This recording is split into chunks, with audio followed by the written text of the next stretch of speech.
এটা বাটা মাছ, হ্যাঁ, বাটা মাছটা ধুয়ে কেটে লবণ হলুদ দিয়ে মেখে নিয়েছি। এবারে এটাকে ভাজবো, ভাজতে বসাবো।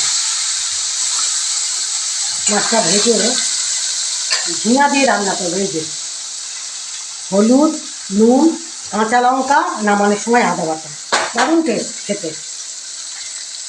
মাছটাকে ভাজছি।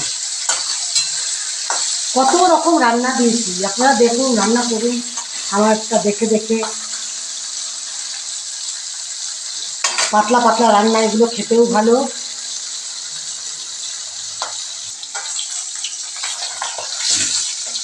মাছটা ভাজা হয়ে গেছে, এবার মাছটাকে নামিয়ে দেবো।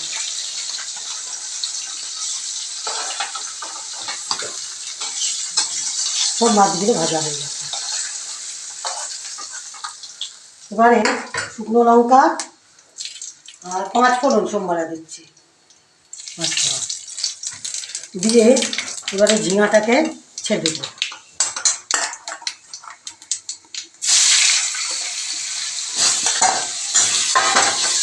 ঝিঙা তো তাড়াতাড়ি সেদ্ধ হয়ে যায়, বেশি টাইম লাগে না।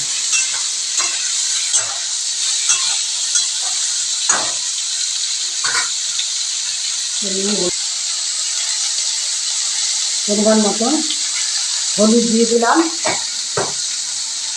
পরিমাণ মতন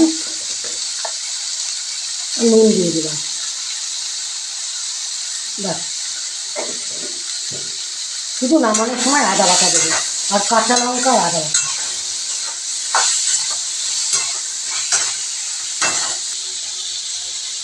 এবারে কাঁচা লঙ্কা দিয়ে দিলাম, কাঁচা লঙ্কা দিয়ে একটু নেড়ে এবারে পরিমাণ মতো ঝোলটা দিয়ে দিলাম।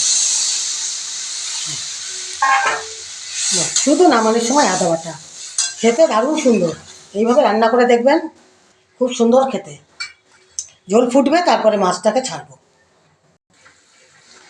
মাছটাকে ছেড়ে দিলাম, ঝোলটা ফুটে গেছে। মাছটা দিয়ে দিলাম, মাছটা একটু ভালো করে ফুটলে তারপর নামিয়ে দেবো।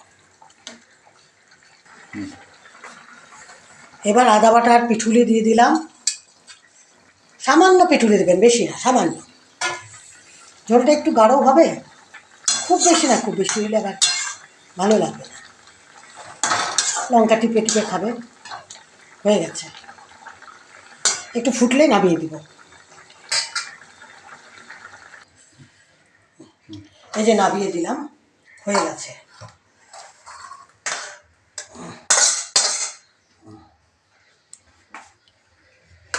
হালকার মধ্যে কি সুন্দর লাগছে দেখতে।